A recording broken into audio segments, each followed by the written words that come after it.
It's interesting because it's like that in the U.S. too.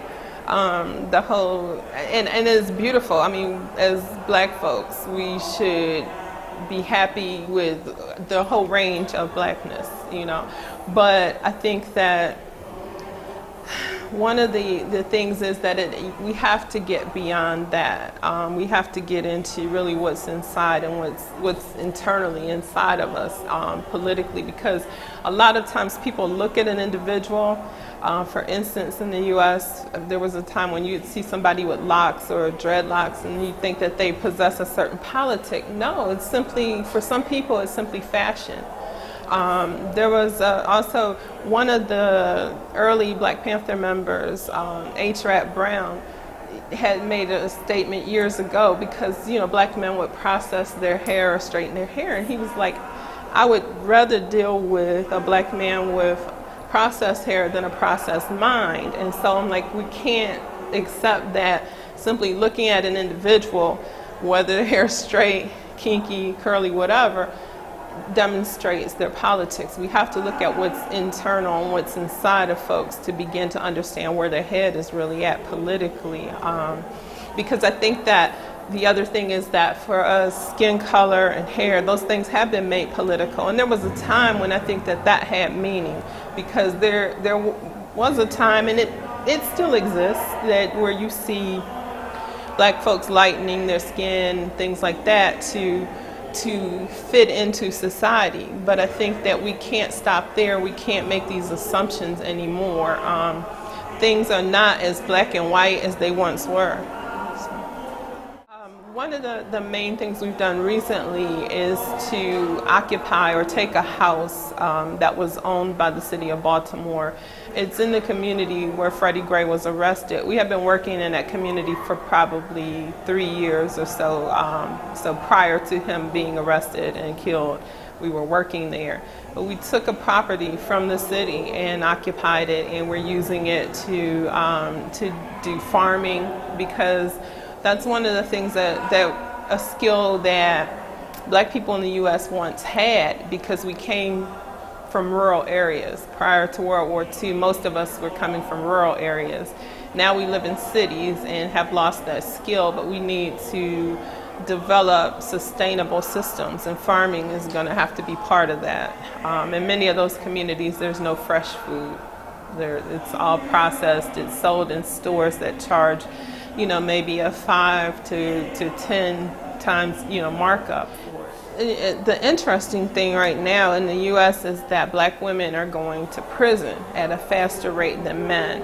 So what you're seeing is like children being left in the community and being raised by grandparents. But I think that the prison system, especially since the 1970s, and the focus on locking up Black men, has had an impact on the community, because you've had fathers, brothers, uncles, cousins leave the community, and often leaving not just the women, but leaving young men who feel like they've been abandoned or they didn't have people who could guide them through the issues. So I think that the system itself is one that is very destructive to relationships. As Eddie said, it's intent upon dehumanizing people. That means that you're not supposed to feel normal. Right now, one of the issues that we're facing in Maryland is they want to deny prisoners the ability to embrace or hug a family member when they come into the visiting room.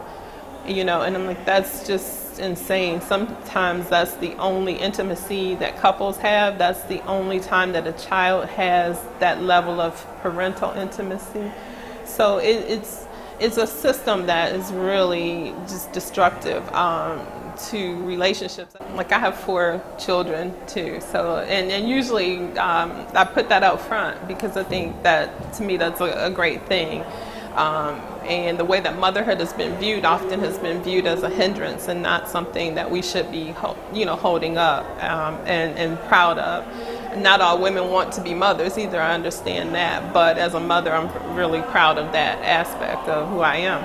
But I think it's time for us to rise up, and like I said, I think we need to be controlling our space. We need to be controlling our bodies. We need to be,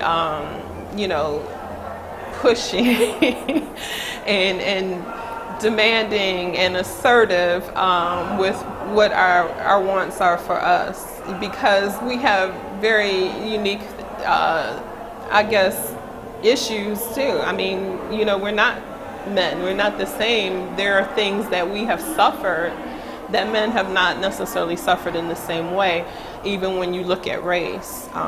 You look at the U.S. right now, and still the black woman is on the bottom economically, you know, below the black man. So there are still those kind of issues of, even within race, that economic disparity. So I think that we can't go back. It's interesting because I've been talking about that a lot with other women, particularly young women, because I do feel that still, after all this time, that yes, women are being somewhat marginalized or pushed to the side. When even with struggle, and when you see who's really out there struggling, it's women taking roles, taking leadership roles. But when you see who's in front of the camera or the microphone, it's men doing interviews, and often men that are not out there in, you know, in the forefront.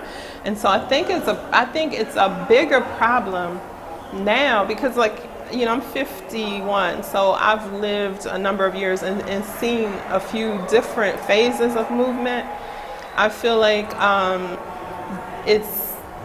we're going back when it comes to women, and not us as women, but men's acceptance of women's leadership in these movements. I feel like it's going back to, for us in the U.S., the period of like the civil rights movement, where you had the charismatic leaders, Martin Luther King, but you had Fannie Lou Hamer, you had Ella Baker, you had all of these women who were doing the organizing, but you had the men at the podium speaking, and people looked at Martin Luther King as one individual leader.